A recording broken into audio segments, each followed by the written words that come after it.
오늘은 광복의 역사를 기억하라 라는 제목으로 함께 말씀을 나눕니다. 오늘 읽은 신명기 16장에는 유대인의 절기가 나옵니다. 유대의 3대 절기라고 하면 유월절, 칠칠절 그리고 초막절을 이야기할 수 있는데요. 다른 말로도 다른 표현으로도 맥추절, 오순절, 또 수장절, 장막절 이렇게 다른 언어로도 표현하지만 우리가 이렇게 세 가지를 기본적인 3대 절기로 봅니다. 그런데 오늘은 절기 공부하는 날은 아니지만 이 하나님이 절기를 주셨을 때에 이유가 있습니다. 이 절기에는 각자의 특징들이 있는데요. 날짜가 정해져 있고 여기에는 음식의 규례가 있고 그리고 반드시 제사를 드리는 거죠. 근데 그렇게 하는 이유는 이 날들을 기억해야 된다는 거예요.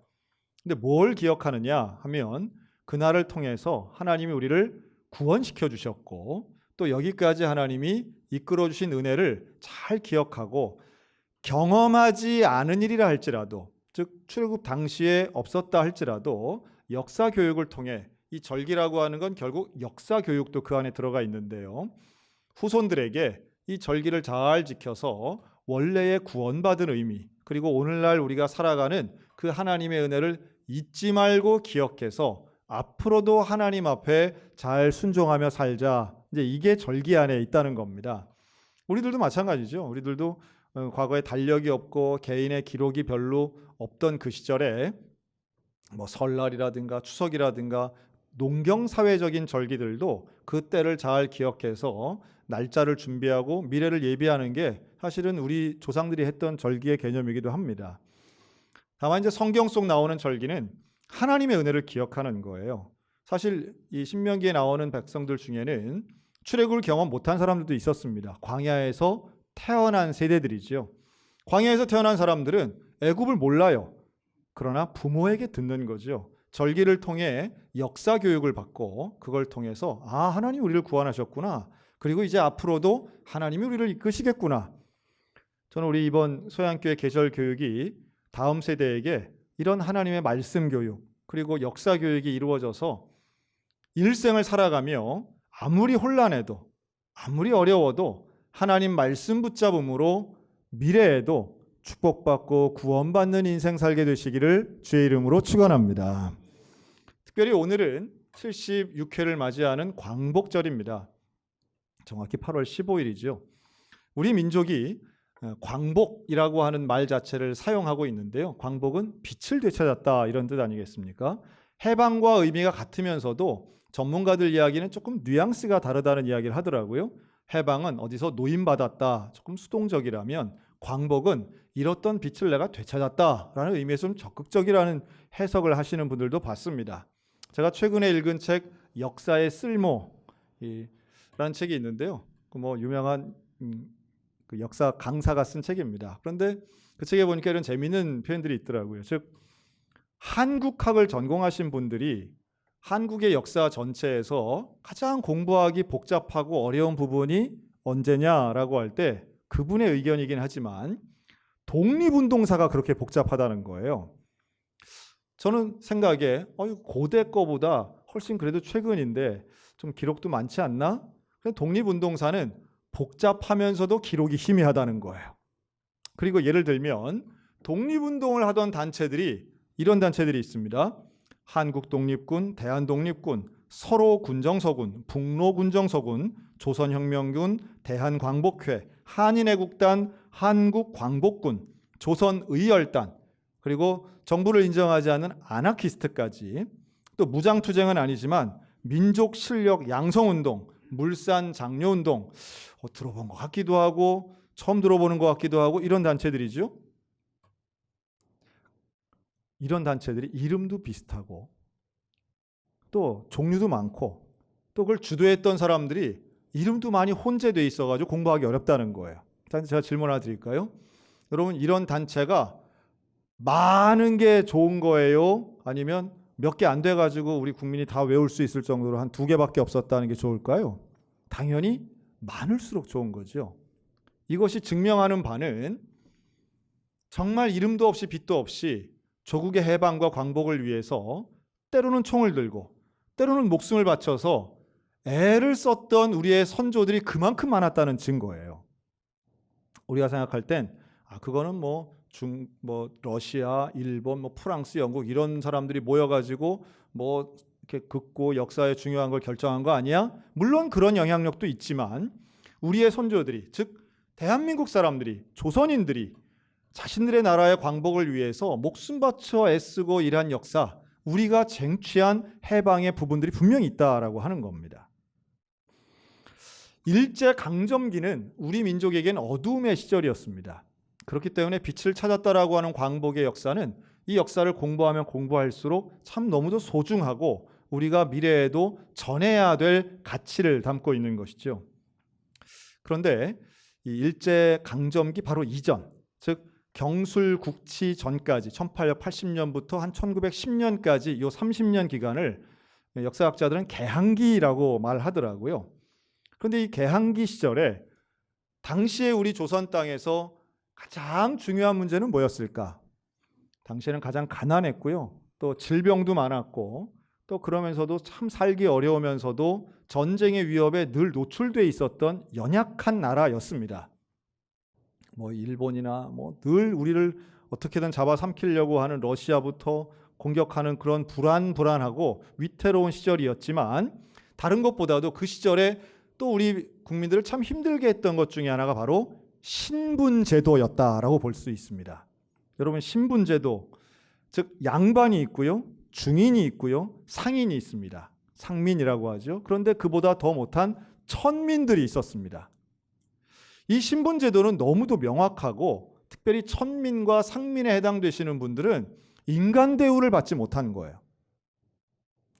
예를 들면 이렇게 양반이 지나가면 생전 처음 보는 사람이라 할지라도 상민이나 천민들은 그 양반에게 허리를 숙여서 절을 해야 됐습니다. 길바닥에서 인사하는 거죠. 여러분, 이게 얼마나 우리의 눈으로 볼 때는 이상하기도 하지만 얼마나 불편했을까 하는 생각을 해봅니다. 특히나 대도시에서는, 사람이 많은 한양 같은 도시에서는 그 얼마나 많은 양반들이 지나가고 했겠어요. 여러분, 그래서 이 천민들과 상민들이 생각해낸 게 있습니다. 길을 못 가는 거예요. 양반만 보면 절을 해야 되니까. 그래서 이들이 양반을 피해서 기존의 도로가 아닌 다른 길을 내서 갔는데 이게 바로 피맛골입니다. 피맛골이라는 지명이 서울에 몇 개 있는데요. 그게 바로 양반 피해서 천민들이 다니던 자발적 길이었던 거예요. 이 길을 만들어 다닌 거예요. 제가 궁금증이 생겼어요. 그 사람이 양반인지 천민인지 어떻게 알았을까? 처음 보는 사람인데 그걸 어떻게 알았을까요? 외모가 다른 거예요. 양반은 여기다 양반 써갖고 다니나요? 아니죠.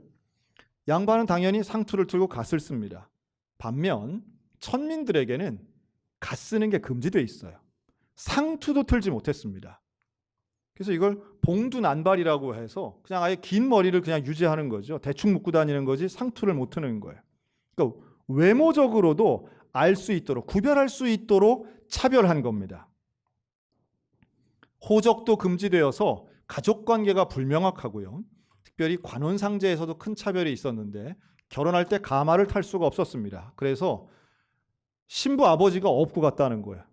죽어서도 상여를 사용할 수 없는 거예요. 그래서 사람이 죽은, 부모님이 돌아가셔도 지게에다가 시신을 가지고 매장을 했다는 겁니다. 또 집에 아무리 돈이 많아도 천민의 집에는 기와를 얹을 수가 없었던 거예요. 그래서 모양만 봐도 천민이구나, 집만 봐도 천민이구나 알 수 있어서 차별당했다는 겁니다. 이거 참 얼마나 속상했겠어요. 근데 그 중에서도 천민 중에서도 더 낮은, 이걸 지금 인도의 카스트 제도로 보면 불가촉 천민 이런 말 하지 않습니까? 인도는 지금도 그런 게 법적으로는 없지만 현실 안에 있는데 지금 불과 130년 전에 우리나라 이 땅에 있었던 거예요. 근데 그 천민들 중에도 가장 낮은 7천반이라고 해서 7가지 직업은 그 중에서도 더 천했다는 거예요. 7가지 직업: 광대, 백정, 고리장. 고리장은 낮은 칠기가 칠기 바르는 겁니다. 또 무당, 기생, 가죽의 껍질을 사용하는 갓바치, 그리고 마지막 포졸. 이 7개는 직업인데 이 직업들은 하나같이 사람들로부터 무시당하고 또 가장 천한 직업이라고 생각해서 직업 자체가 차별당했다는 거죠. 참, 그러니 이게 얼마나 힘들었겠어요. 제가 그 중에 한 분을 좀 소개하려고 그래요. 사실은 교회는 이러한 신분에 대해서 신분 차별을 당연히 반대하죠. 그리고 바로 이때에 1880년대에 교회가 들어왔을 때에 조선 땅에서 했던 가장 위대한 개혁 중에 하나가 바로 신분제 차별에 앞장섰다라고 하는 겁니다. 그럴 수 있는 것이 오늘 읽은 본문 신명기에도 11절에 그렇게 말씀하죠. 너희가 절기를 지키며 즐거워하는데 너희 집에 있는 노비도 즐거워해야 되고 가족도 즐거워해야 되고 레위 지파도 즐거워해야 된다. 너희 집에 와 있는 객도 손님도 또 그 누구라도 다 즐거움에 동참해야 하는 것이고 하나님께 제사 드리는 것도 마찬가지다. 성경은 모두가 동등하다고 말씀하고 있습니다. 그리고 이 가치를 초기 한국 교회는 백성들에게 명확하게 가르치고 있었습니다. 갑오개혁 이후에 법적으로는 이런 백정의 신분이라든가 봉건제도의 신분제도가 분명히 법적으로는 없었지만 사람들은 그걸 받아들이지 않았던 거죠. 서울 종로 5가 근처에 한 백정이 살고 있었습니다. 그의 이름은 박성춘이었습니다. 이 박성춘은 본인에게는 능력이 있고 똑똑했는데 백정이었던 거예요. 부모님으로부터 물려받은 거죠. 그러다 보니 백정은 백정들끼리 결혼을 시킵니다. 그래서 자녀를 낳고 살고는 있지만 이 천시받는 현실에 대해서 늘 울분이 있었던 거예요. 그래서 나는 몰라도 내 아들만큼은 이거 하면 안 되겠다. 이거 어떻게 좀 변화가 있어야 되겠다. 아들이 봉출이에요. 봉출이. 그래서 이 봉출이를 데리고 공부를 시키고 싶은데 어떤 서당에서도 백정 자식 받아주지 않는 거예요. 그런데 바로 그때에 그 지역에 미국에서 온 선교사 사무엘 무어 선교사, 나중에 모삼열이라고 하는 한국 이름을 갖게 되는데요. 이 사무엘 무어 선교사가 만든 교회가 그때 막 1893년에 지어집니다. 아주 작은 교회였는데 동네 이름을 따서 곤당골 교회라는 이름을 붙였어요. 이 곤당골 교회에서 이렇게 작은 또 예수 학당을 운영했는데 여기에 이 봉출이를 데리고 가는 거예요. 봉출을 데리고 와서 선교사님 우리 아들 좀 공부할 수 있겠습니까? 그럼요. 할 수 있습니다.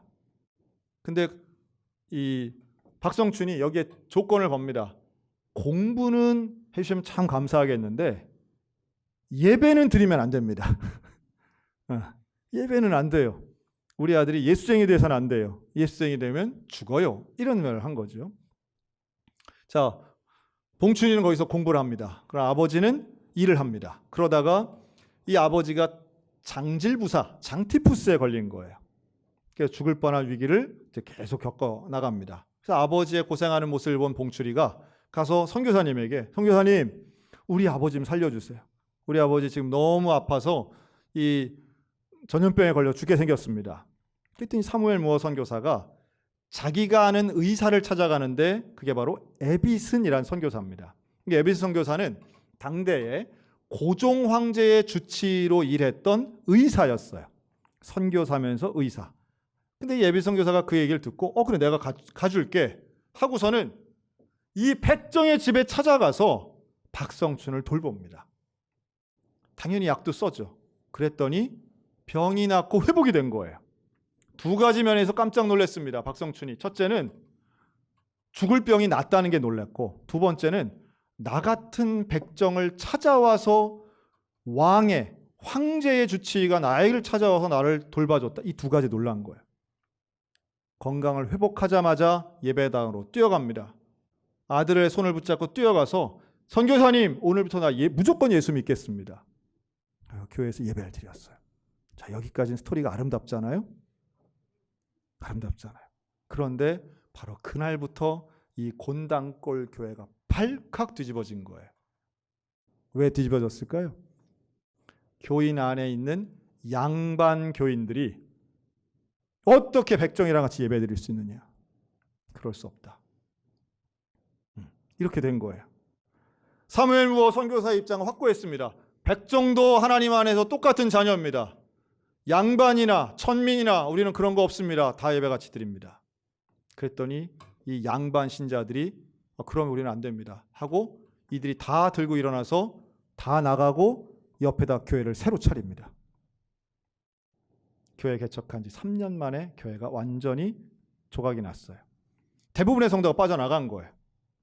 그러니 사무엘 무어 선교사가 크게 낙심합니다. 이때 이렇게 꼿꼿하게 교회를 개척했던 이 사무엘 선교사 나이가요 31살이었어요. 참 그때의 이 80년 1800년대의 20, 30대들은 지금이랑 정말 많이 다른 것 같아요. 어쨌든 그러니 누가 제일 곤란했을까요? 당연히 이 모든 문제의 근원지라고 생각한 이 박성춘이 이게 되게 민망하잖아요. 선교사님한테 죄송하고 나 고쳐줬는데 교회가 이렇게 눈에 보이게 줄었으니 얼마나 힘들어요. 그날부터 은혜를 갚겠다는 마음으로 전도를 합니다. 자, 우리가 안 봤어도 알 것 같아요. 백정이 전도하면 누굴 데려올까요? 어? 양반은 백정이랑 말도 안 섞어요. 그러면 누굴 전도할 수 있겠어요? 백정들을 전도하는 거예요. 천민들을 전도하는 거예요. 백정의 아내가 나가서 전도합니다. 누굴 데려오냐면 첩들을 데려와요. 그것도 2번도 아닌 3번, 4번들을 모시고 오는 거예요. 억울한 사람들, 속상한 사람들, 그런 분들이 모여들어요. 그런데 한편 박성춘이 맡겼던 자기의 아들이 있었죠. 봉출이. 여러분, 이 봉출이는 선교사님을 통해서 공부를 합니다. 그리고 에머슨 선교사의 눈에 띄어서 어디에 들어가냐면 재중원 학당에 들어갑니다. 지금으로 치면 세브란스 의과대학이에요. 그래서 이 봉출이는 재중원을 공부하고 함께 수학하던 친구들이 다 영어가 너무 어렵다며 다 자퇴할 때 끝까지 남아서 결국 최초의 7명 졸업생에 들어가게 되는데요. 이 박봉출은 우리나라의 최초 서양 의사가 됩니다. 그리고 그는 거기서 멈추지 않고 보성학교, 휘문학교에 가서 화학을 가르치고 물리를 가르치는데요. 놀라운 사례들이 몇 개 있더라고요. 즉 박봉출이 세브란스 병원, 재중원에서 이제 치료를 할 때에 양반들이 와서 그 아픈 중에도 백정에게 수술받을 수 없다고 거부한 사례가 있고요. 휘문과 보성학교에서 강의할 때에 그 학생들이 백정에게 배울 수 없다며 항의한 사례가 있습니다. 그게 불과 130년 전 일인 거예요. 그때에 이 박봉출은 그런 이야기를 합니다. 나는 하나님의 자녀입니다. 내게도 물론 백정의 피가 500년 된 우리 조상의 백정의 피가 흐르지만 여러분 내게는 예수의 피도 있습니다. 그리고 학문을 가르치고 과학을 가르쳤다는 거예요. 나중에 이 박봉출은 간도에 가서 일제강점기 시절에는 간도에 가서 병원을 냅니다. 그래서 최초의, 그러니까 대한민국 사람으로서는 조선인으로선 최초의 개인 병원을 연 사람으로 기록되어 있습니다. 그리고 나중에는 독립운동에도 참여해서 군의관으로 참전하게 되고요.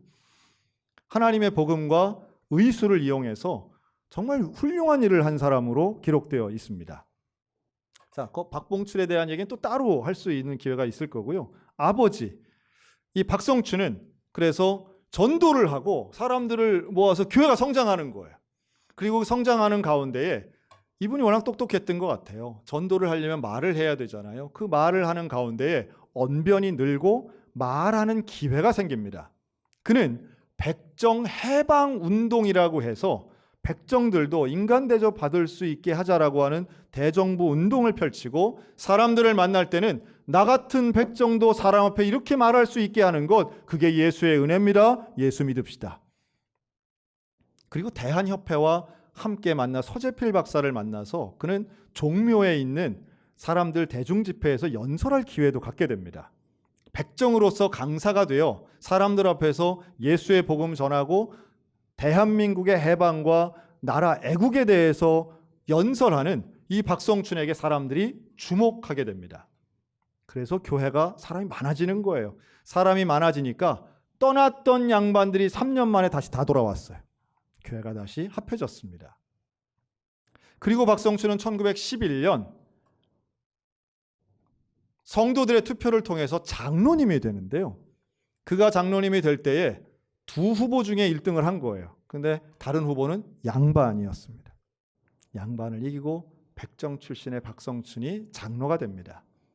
그리고 그때 이 백정 해방 운동이 효과가 있어서 백정들도 상투 틀 수 있고 망건 쓸 수 있고 갓을 쓸 수 있다라고 하는 당시 민영효대감의 이 공지가 나오고 그것을 힘입어서 그가 처음으로 상투 틀고 갓을 썼을 때 하나님께 영광을 돌렸다는 거예요. 너무 즐거워서 갓을 쓰고 잤다라고도 기록하더라고요. 그리고 이 교회는 결국 승동교회가 됩니다. 여러분 지금 인사동에 가시면요, 그 인사동 골목 안에 있는 빨간 벽돌로 되어 있는 아주 고풍스러운 교회 있습니다. 대한민국의 서울에서 두 번째 세워진 장로교회인데요. 이 승동교회는 지금도 이 박성춘 장로님의 그 장로피택을 교회의 자랑스러운 역사로 기록하고 있고요. 이 조선 땅에서 백정이라고 하는 제도, 신분제도를 타파하는데 가장 앞섰던 교회고 우리 개신교회가 자랑할 만한 역사라고 알리고 있습니다.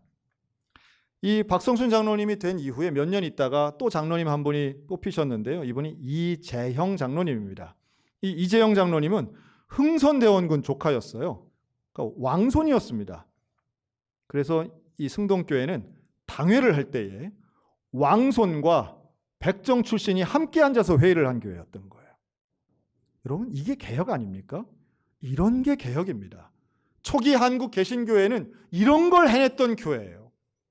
사람들이 상상도 못했던 일, 사람들이 이게 될까라고 의심했던 일을 실제로 해냈고 그 일들을 통해서 실제로 사회를 바꾸는 일을 교회가 해냈습니다. 물론 많은 교회들이 무장투쟁을 하진 않았어요. 그러나 3.1운동을 주도했고 이러한 기반 하에서 3.1운동은 양반이든 중인이든 상민이든 상관없이 할 수 있었던 기본의 틀이 1880년대, 90년대에 잡혔었다라고 하는 거예요. 여러분 오늘날 우리 교회가 해야 할 일, 방향을 뒤를 보면 앞을 할 수 있다고 저는 믿습니다. 우리가 걸어왔던 역사가 분명히 찬란한데 우리의 현실은 그에 비해 참 누추한 것 같아 죄송하기 짝이 없죠. 여러분 오늘날 우리 교회가 걸어가야 할 길도 사실은 역사에서 배울 수 있다고 믿습니다. 하나님 지금도 우리와 함께 하시고 우리 가운데 역사하신 하나님이 광복 이후에 경제의 발전을 이루시고 교회의 부흥을 이루시고 세계 선교의 이런 큰 틀을 주신 것처럼 여러분 앞으로도 하나님 저와 여러분을 인도하실 줄로 믿습니다. 또한 우리 교회를 사용하시는 그 하나님의 손을 붙잡고 나아갔으면 좋겠습니다. 그러기 위해서는 기억해야 되는 거죠. 바로 오늘 본문에 나온 것처럼 너희가 애굽에서 종되었던 때를 기억해라. 힘들었던 때를 알아야 되는 거예요. 어려웠던 때를 알아야 되는 거예요. 죄인이었을 때를 기억해야 되는 거예요. 그리고 죄사함 받은 그 놀라운 은혜를 하나님 앞에 감사할 수 있어야만 합니다. 그때의 개신교인은 숫자는 적어도 이 민족을 이끌어가던 영적 리더였습니다. 그리고 그 리더에 합당한 책임을 지고 그 책임에 합당한 행동을 했던 사람들이 기독교인들이었던 거죠. 오늘 우리는 기억해야 될 것입니다. 우리의 어려웠던 고난의 순간도 기억해야 하고요. 하나님의 역사하신 것도 기억해야 하고 우리 교회가 그토록 온전하게 행했던 것도 기억해야 합니다. 그리고 이제 우리는 미래로 나가야 합니다. 하나님과 동행하며 주의 손을 붙잡고 끝없이 개혁하며 차별이 없는 세상, 하나님의 복음으로 서로 사랑하는 평화로운 세상, 그러면서도 백성들 앞에 복음의 가치, 변하지 않는 진리를 증거하는 온전한 그리스도인으로 살아가야 되지 않겠습니까? 여전히 광복절은 70년이 훨씬 넘고 80년을 향해 가지만 여전히 이 땅에는 생명의 빛, 구원의 빛을 발견하지 못한 영혼들 여전히 많이 있습니다. 여러분 이 백성 가운데, 이 나라 가운데 생명과 진리의 빛 되신 예수 그리스도를 증거하는 우리 소양교회가 되었으면 좋겠습니다. 하나님 앞에 언제나 거룩과 감사로 나아가는, 그래서 역사를 기억하며 하나님께 영광을 돌리는 믿음의 성도 온전한 교회가 되어서 이 시대를 이끌어가는 저 여러분들 다 되시기를 주님의 이름으로 축원합니다.